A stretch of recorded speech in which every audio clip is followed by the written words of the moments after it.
وبويتو أول لايف سلطانك قف كاستميشي جوغا أيام كسلامة السلام عليكم مرة horta maanta aad baan u faraxsan inaan bururaa wax yar iiga dhima laakiin su'aasha jirta waxaa waaye anigoo kaftamaya ciddan reer muuse baaba naga hormareena meel kastee xawayaanka cidda reer muuse u bateenaysa wax u jira horta maxaa yeele maalin dhoweed waana kaftan ogaada hadda waxa oo dhima maalin dhoweed arrintii mashimo waxaan dhameeyey arrintii kamuude conservancy oo hadda alxamdulillah feelka si fiican noogu gasho oo dad lugooda ku istaaga ayay noqdeen laakiin sirta reer muuse rabaa inaan ii sheego halkan ka sheego sirta reer muuse waxaa waaye way ma aragtay adkaysi badan yihiin cidaha kale annagoo kale way naga adkaysi badan yihiin warbaliya waa laasabal maxaa yeele waxaan conservancy la dhahayo intaad maanta mirahooda abuurto berita diyaar ma noqonayso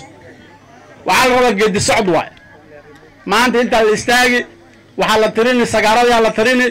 berita waxaa la istaagi meel kale waxaa la tirini maxaa la dhahaye gerigaa la tirini beri dambe meeqaa disheen baa la dhihi wixii waxaa la rabaa samir badan baa la rabaa 10 sano ayay kamuuday samraysa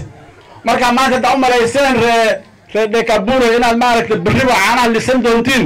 horta sida ree kamuuda u samra sultaan waad maqlaysaa taas markaan ka baxo horta khayr allah in siiyo wadadan markaa ku baxdo oo aad aado ilacan ree abay aado meesha ugu dambayso aad xawayaan ku arkayso waa lago inta kale eberaa laga dhiga inta kale eber baa ilaga markaa horta alxamdulillah dhaha waxaad haysatiin barwaaqaa haysatiin barwaaqadiina ku shukriya laakiin barwaaqadii haddii laisku dagaalo oo berrito ay ka dhacdo ree abow iyo ree abow aad sagaaladii isku dagaashiin bal ka warrama anag soo meelan yaabi doono marka waxaa waaye inta iyagoo hadda aan xawayaanka aan rabna inaan indhaha ku nuursado intuu soo jiraaye bal loo difaaca insha allah jief waa maqlaysaa intan alla ilaaliya ugu dambeyn arrimaha conservancyga waa suu sheegay ninka maaragta ofsaaga ishaaq bini niman la dhahayo cabdallahi faa'iido badan bay ku qabaan waxa soo raacay waa caraweela la bilaabo caraweela wuu og maxaa la dhahaye mashimooga wuu ogi markaan iskuulka sida akhrisanayna caraweela unbaa la sheegi jira maanta caraweelada aw waaba isku dhammaatay hadda mid kale oo la dhahayo oo inacan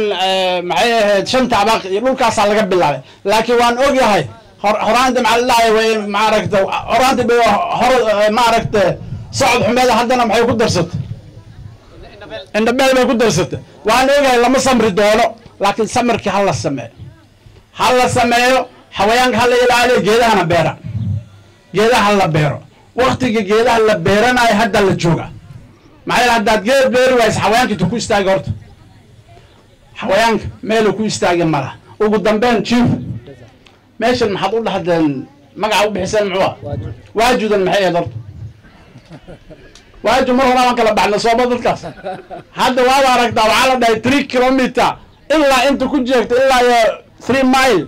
waxaa iska letaana maxaa la dhahay taana river baa wana la haysta waajugan anugu dawadin ma laga dhaaftiin maca kale ma waysin intaas hadalka uga bixi billahi tawfiiq salaamu calaykum warahmatullahi wabarakatuh thank you very much waxaan rabaa